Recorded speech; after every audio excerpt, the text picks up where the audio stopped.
ampalalao ahy izay lalana tokony alehako. Ampalalao ahy izay lalana tokony alehako.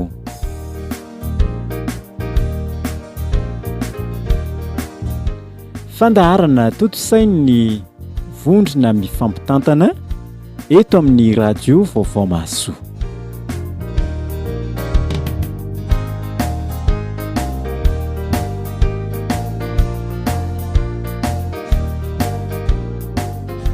Ampifaliana hatrany riavana ny rabanantsika rehetra na hatratra ty fotoana ny unité ary dia manona fitaran'i Jesoa Kristy ho anao sy ny ankonanao mandrakarivo izay. Fifaliana ho indray any manolotra ny toroteniny filohan'ny sampana vokomanga foibe tamin'ny famaranana ny feonambean'ny sampana vokomanga izay natao tany Antsirabe tamin'ny herinandro lasa teo isika. Dia izany no enontsika ao anatin'ny fandaharana androany dia mirary antsika rehetra azo aina vaovao sy ampitombo ny finoana sy ny fahalalantsika ny ten'Andriamanitra ao anatin'ny fanirahana izao fandaharana izao. Atsika dia efa nampianarina hitam-panentanana ho amin'ny asa tsara. Ahoana moa izy? Ny olona afaka tanteraka no afaka manatanteraka. Ahoana averina iray mandeha ve? Olona afaka tanteraka no afaka manatanteraka. Zay le izy. Dia atao somary gadgadina tsara ka. Ny olona afaka tanteraka no afaka manatanteraka. Ny olona afaka tanteraka no afaka manatanteraka. Efa itsika izay riavana. Ny famonjena azo noho ny finoanan'i Jesoa Kristy no nahatonga azy olona afaka tanteraka. Ary izay fahafahana azon'izay no manery azy hitondra fahafahana ho an'ny hafa ihany koa.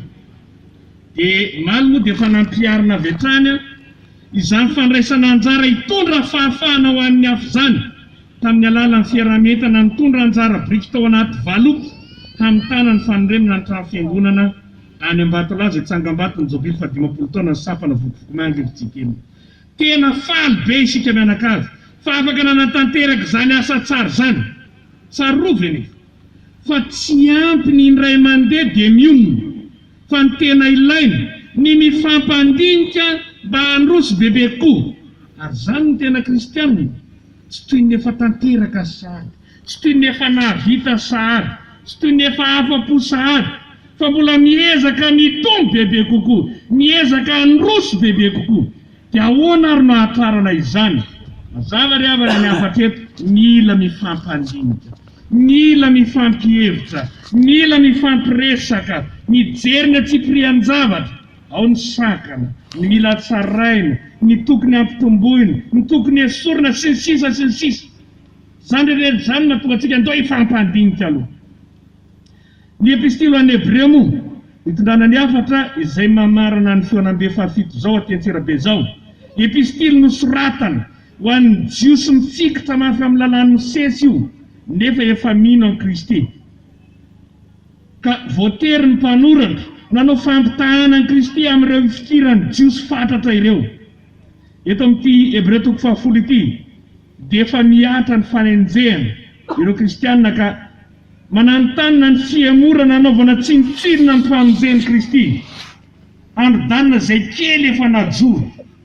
Mba tsy hatanteraka izany riavana dia ilaina ny mifanatona sy mifampiresaka. Ka nikendrena dia ny androsoana bebe kokoa.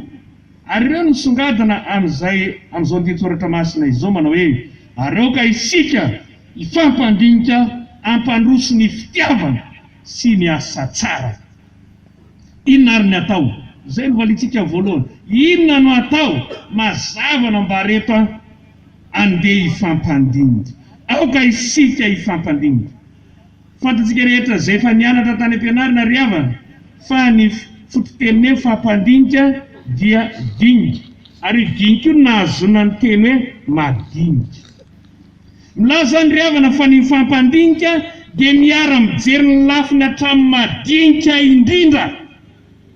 Malagasy moa riavana dia tsy mba zatra mijery zany lafiny madinika zany fa voahita ny akapoben-javatra avy hatrany dia mikapoka. Any ka betsaka no tsy tody hatramin'ny farany rehefa tojolana na sendra sakana. Maro amin'ireny avy hatrany dia kivy sy miemotra. Ny akamaroan'ny atao manko ho an'ny malagasy dia izao saiko sorobaton'ilay jamba izay atao rehetra ka vovo milana. nefa rehefa vomatetitetika dia mijanona tanteraka sy manao na inona intsony.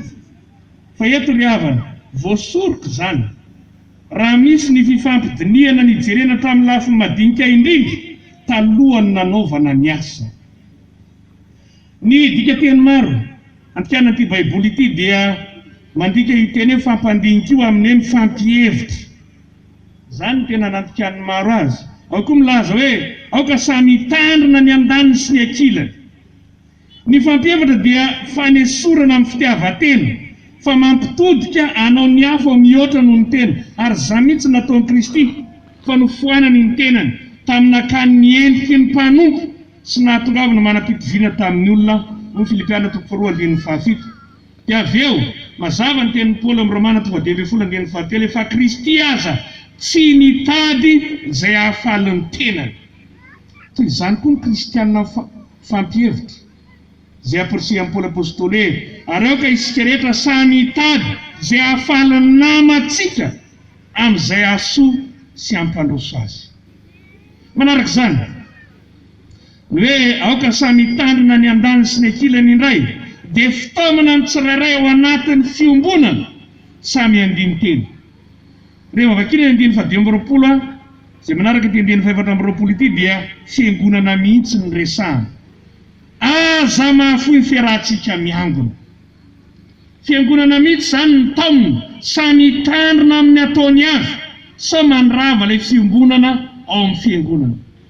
Tsy tanteraka nefa zany raha tsy mbola hiaina ny rehetra ao amin'ny fiangonana ny fampihavanana amin'ny alalan'ny hazo fijaliana izay nataon'i Jesosy Kristy. Fa mandeha ho azy zany fitandremana anajana amin'ny fiombonana zany rehefa manana fo voadio afaka mifieritra retana ratsy sy tena voasasa amin'ny rano madio. Araka ny 9:20 amin'ny Hebreo 10:10. Rehefa namalala ry mpikatoka vokofoko manga rehetra, io fitaomana antsika ifampandinika io no manery antsika hirotsaka tsehatra hihevitra reo voageja ao mihoatra noho ny tenantsika ka hitondrantsika fahafahana amin'ny alalan'i Jesosy Kristy. Tonga mpanafaka manahaka Kristy isika ka tsy mihevitra ny tenantsika tsy izay mahasoa antsika fotsiny ihany fa manao ny hafa ao mihoatra noho ny tenantsika azy. Mitandrina fatatra mba tsy ho voaloto ny fiangonana fa matanjaka amin'ny firaisam-po mampanahy, mitombo isa mandrakariva ao anatin'izany fiombonana izany. Tsy tanteraka zany ry havana raha tsy ao ilay mifampihevitra. Tsy tanteraka zany raha tsy samy mitandrina ny andaniny sy ny akilany ao anatin'ny fiangonana ka jerena hatramin'ny madinika indrindra izay mety hanimba ny firaisan'ny fiangonana. Manimba ny firaisan'ny fiangonana ihany koa ry havana ny zava-mamamy sy zava-mahadomelina.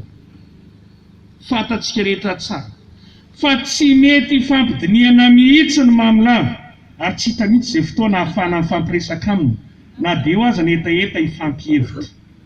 Mbola ezaka goavana zany fampidinika amin'ny mamilava zany, indrindra raha tena tsy ahitana masoandro mihiratra mihitsy izy. Fa ny resaka natao tamin'indray aza no aratsiny sy lany vaniny amin'ny mpiresaka rehefa mamo izy. Na izany aza ry havana tsy maintsy mifampandinika sy mifampihevitra hatramitsika ary tsy manavaka na izy na izy satria fantatsika ry havana fa zany tena zava-dehibe indrindra ka nisamparitra nisatsonaodam-paritany dia samy miara mifampandinika inona ny paikady entina miady ery zava-mamamy zava-mahadomelina ity fa tena mafiatoka sady tsy voaforafo sy sofiny reny rehefa ao anatin'ny amamono. Ary zany fampandinika arakaraka ny tranga misy any amin'ny toerana misy antsika tsirairay avy, ny vokatry ny fifampandiniana, vokatry ny fiarahana mihevitra entina manatanteraka izay tokony hijoroana vavolombelona. Inona ary ny kendrena ao anatin'izany fifampandiniana izany? Mazava ny voalaza eto ny toy manao hoe hampandroso ny fitiavana sy ny asa tsara. Amin'i Jesosy Kristy dia tokana ny didy sady vaovao. Didy vaovao no meko anareo dia mba hifankatiavanareo.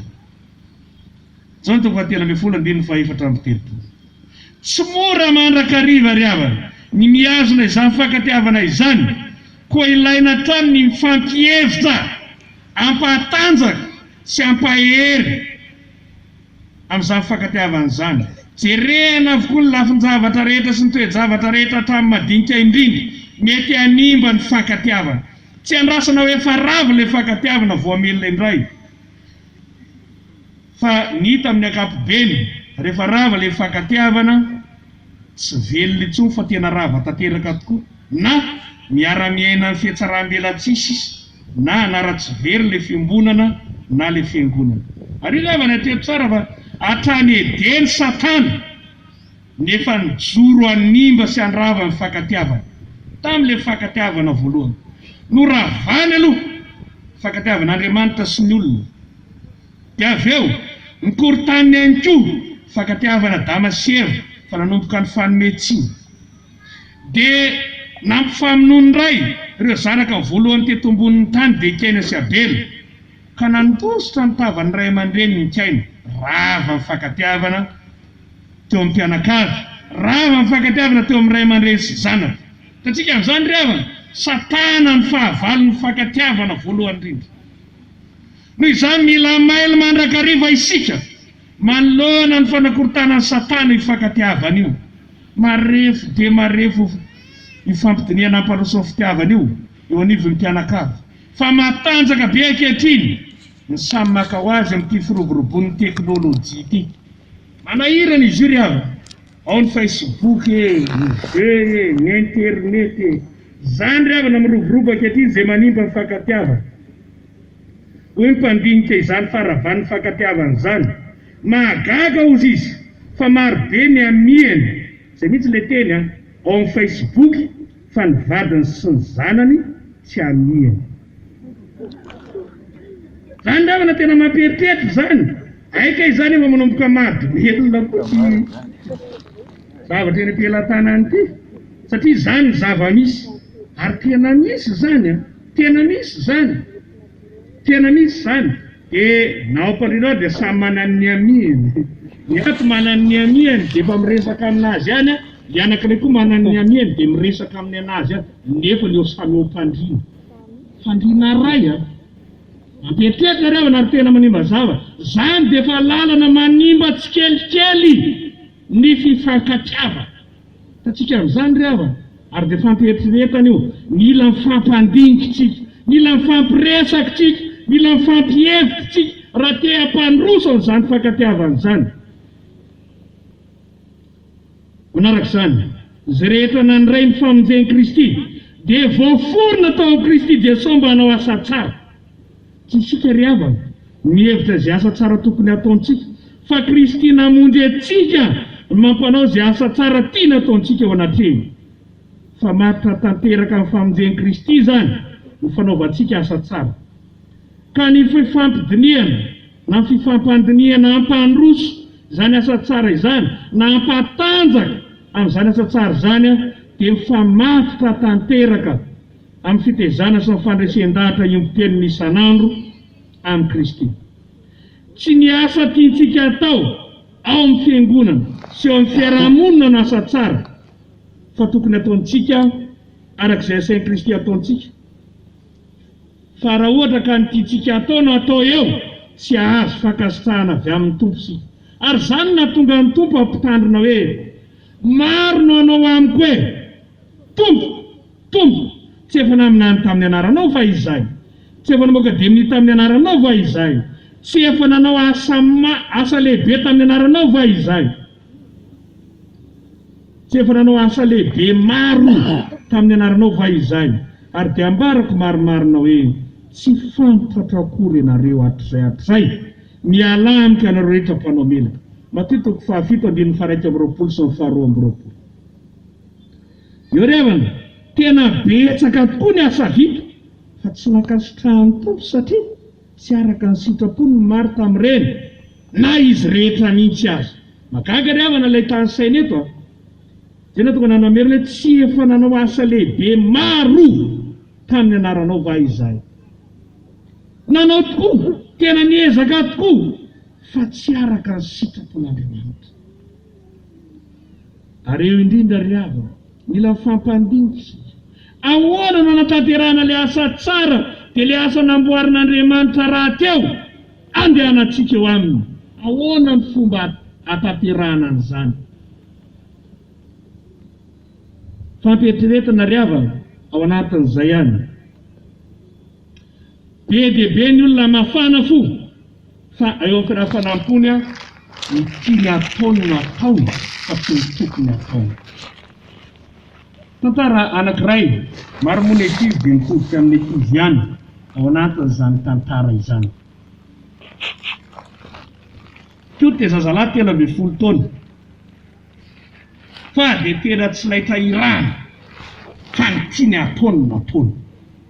Tena manahirana, ny tiany ataony ihany natao fa tsy raharahany mihitsy. Inona tenen'ny reniny dia hodiny tsy fantatra fotsiny izao fa ny tiany ataony ihany natao.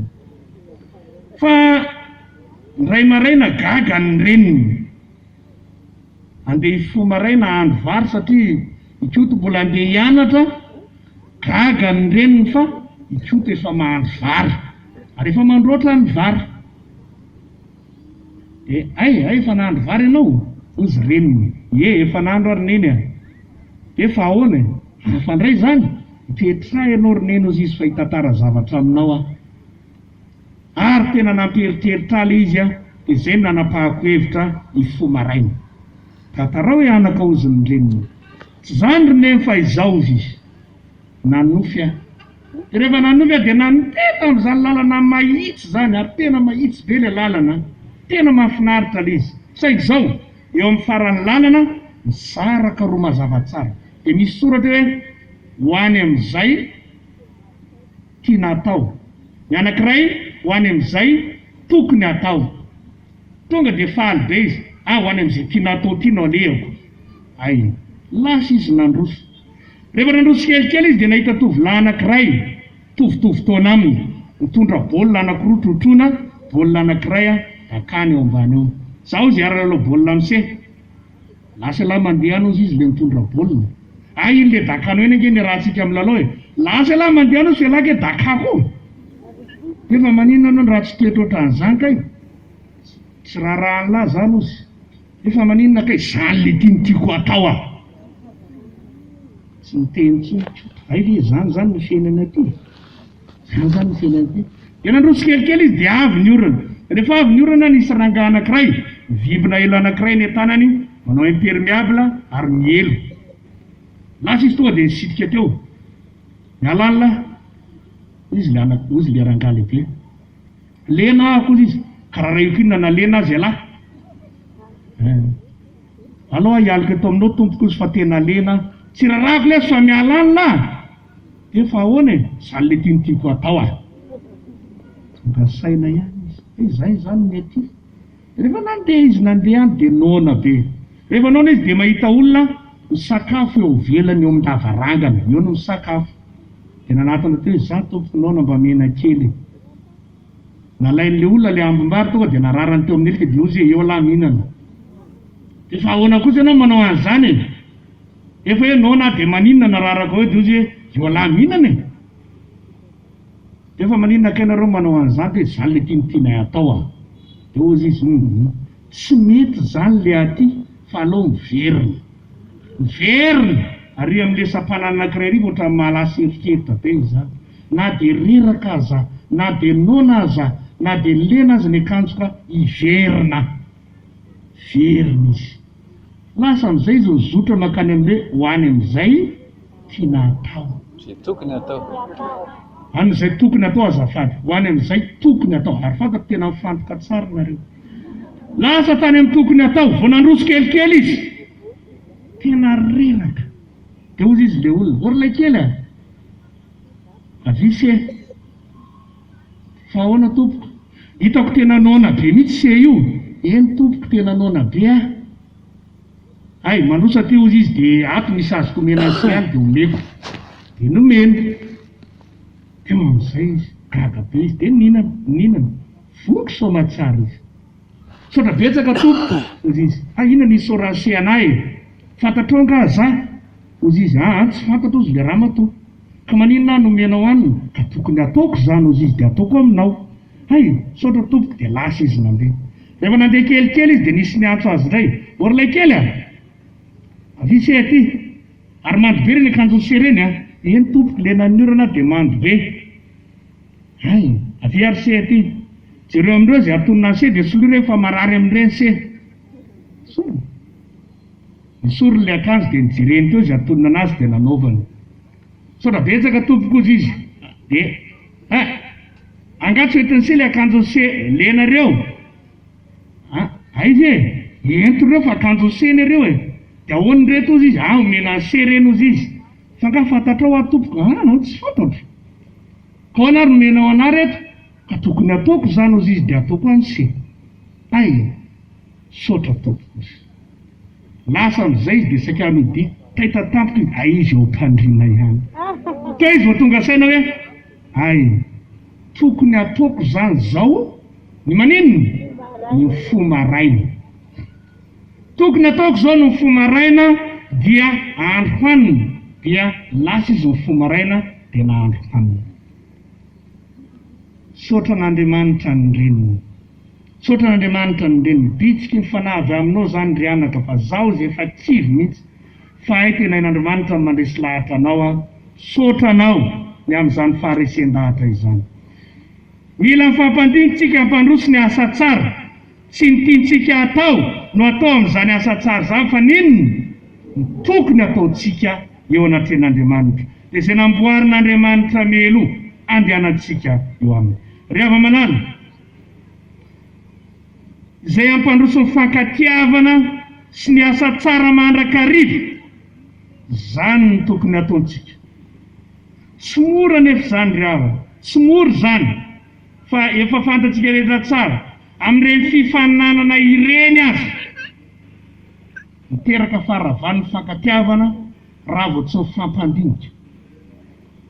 Amin'ireny lalao fifaninanana samy hafa ireny dia miteraka faravan'ny fankatiavana. Reny ratra tamin'ny lalao reny zay tsy fombiazana tamin'ireny fifaninanana reny efa nisy efa lasa nody. Resy izy dia nody. Rava le fankatiavana fimbona tamin'ny feona be satria nahoana resy izy. Tsika amin'izany rava, rava le fankatiavana. Zatra ohatran'izany efa mandrava le fankatiavana. Le tsy fombiazana zany mandrava ny fankatiavana. Alariva dia nanteny takariva mahafinaritra dia misy sa zao maketaeta andray anjara. Tapitra akanjo fotoana fa tsy afaka nandray anjara tsony. Dia iny dia masorena dia iny dia tsy hita tsony. Za tsy hoany fa tahaka loatra an'izao. Rava le fankatiavana. Ka tsika amin'izany ry havana fa marefo dia marefo ty fankatiavana ity. Ka toe-javatra tsy tohinina akory dia azo Satana ampiasaina ka andrava ny fankatiavana avokoa. Ary fantatry ny olona rehetra ry havana fa ty zava-mamamy ity dia mora mampiombona fa tena manimba fankatiavana olona maro ihany to. Za ry havana dia efa nahita fianakaviana maro tena latsaka lalina mifankahalana mpisotro toaka mihitsy satria ny toaka nampisoiny reno ny nahafaty ny havany na nahafaty ny vatany. Zany ry havana tena zany dia tena mankahala tanteraka rava le fankatiavana. Dia tsy hita mihitsy ry havana izay andraminana ny fankatiavana ireo tompo manjo amin'ireo mpiara-misotro amin'ny vatany na ny havany satria nataon'ireo ihany ozy ny nahafaty an'io. Tsy hanaovana azy. Sahirana ny tena ahoana, inona natao ampihavanana an'ireo, ampandrosoana ny fankatiavan'ireo fa tena mafy zao. Zany ry havana ny zava-misy. Eo anatin'izany ry havana, asa tsara no anasan'Andriamanitra amintsika dia ny fanafana ireo voagedra ny zava-mahadomelona. Manomboka ao amin'ny ankonan'izany mba hitondra famonjena ho an'ny firenena manontolo. Tena asa tsara zany. Ary fampandinitsika, fampihevitsika, samy manao ny namany mihoatra noho ny tenany. Ahoana natao mba ahafahana mampandroso amin'izany asa tsara izany. Famaranana ry havana, anterina mandrakariva fa io fahamamona io. Satria mampitsika zao larina faharoa manaraka Meksika raha zao tontolo zao. A Meksika manko dia lalam-panjakana mihitsy ny manome alala hatramin'ny zaza madinika misotro zava-mahamamo. dia izy natao hoe larina voalohany fa rehefa jerena ny zavatra lany a mety tsika no voalohany zay le izy mampifandanjana amin'izy samytolo ary eo indrindra dia miezaka mandrakariva izay mananatra manitsy fa isany mampahantra ny firenena zava-mamamo dia loatra ny fotoana akorin'otomamo fa jesana dia loatra ny fotoana mampakafokazo zavitany azy vokatra zava-mamamo tsy misy asa tsara vanina vokatra zany mahantra ny firenena mahantra ny isa-tokantrano ary tena mahantra vokatra zany zava-nisy zany eo indrindra miady amin'ny zava-mahamamo zava-mahadomela ataontsika ity dia tena asa tsara hanarenana ny fiaina ny firenena manontolo hialana amin'izao fahantrano zao tady zany fampandingitsika ahoana ny aombiazana amin'izao ady amin'izao zava-mamo zava-mahadomelona izao fa zany ny asa tsara efa napetraka Andriamanitra ho tanterahantsika sampana vokivokomanga eto amin'ity firenentsika manontolo ity tena zava-dehibe zany ryavana zava-dehibe tokony fampandiniantsika mandrakariva ary rahantsika rehetra mihevitra tokony hanatsarana izany an-trano ahoana no hanitarana analebiazana ity asa tsara ity fa tsy janona ao anivon'ny sehatra ny fiangonana ihany fa hitatra eny anivon'ny fiarahamonina manontolo atreny an-dalambe atreny tsena azy taloha ryhavana dia nisy ny atao hoe foara ary ny akamaroany reny tsena lehibe reny a dia saiky nanao foara isan-taona ary tao anatin'izany foara izany tamin'ny fotoanandro no nijoroan'ny croix bleu manatanteraka ny fijoroana vavolombelona sy fitaomana ny olona hiala ny fijoroana zava-mamamo zava-mahadomelona tamin'izany fotoanandro zany ary tena azo atao indray zany hiezaka andraitsika hiverina any anivon'ny reny sehatra ireny famaranina ryavana dia efa napakevitra ny sampana vokivokomanga foibe fa hiezaka isika sampana vokivokomanga isam-pitandremana hanao fitoriana any anivon'ny sekoly hiarovana ny taranaka amin'ny zava-mamamo tena asa tsara andrasana amintsika zany dinio ny fomba etsika manatanteraka an'izany hiezaka ny anivon'ny sekoly sarotra amintsika ryavana mamory olona nefa fa misy olona vory ao zany a ary raotsika zany fahaizana zany hoe ao anatin'izany olona vory zany no anatanterantsika ny asa fitezana ny asa fananarana ny asa fanitsiny fa tena asa tsara andrasan'Andriamanitra amintsika izany ryhavana malala ao amin'ny tompony zava-dehibe araka izany ho antsika mpikatoka vokivokomanga mifampandinina mifampihevitra mihevitra ny sasany mihoatra noho ny teny dia ampandrosoana ny fankatiavana ampandrosoana ny asa tsara ary ny antsika ny asa tsara men'Andriamanitra atsika niady amin'izany zava-mamamo zava-mahadomelona izany atombokontsika amin'izany sehatra izany efa napakevitra fidevitra ekema fa any amin'ny sekoly aloha no hanomboantsika azy a hiarovana reo taranaka ireo von'Andriamanitra irery amin'ny voninahitra ho amintsika rehetra kosa izany teny izany amen.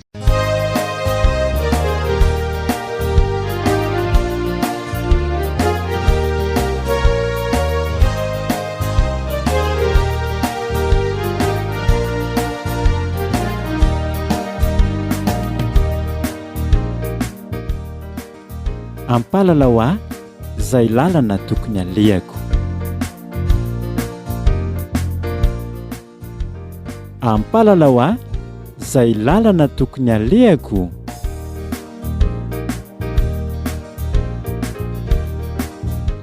fandaharana totosainy vondrona mifampitantana eto amin'ny radio vaovao mahasoa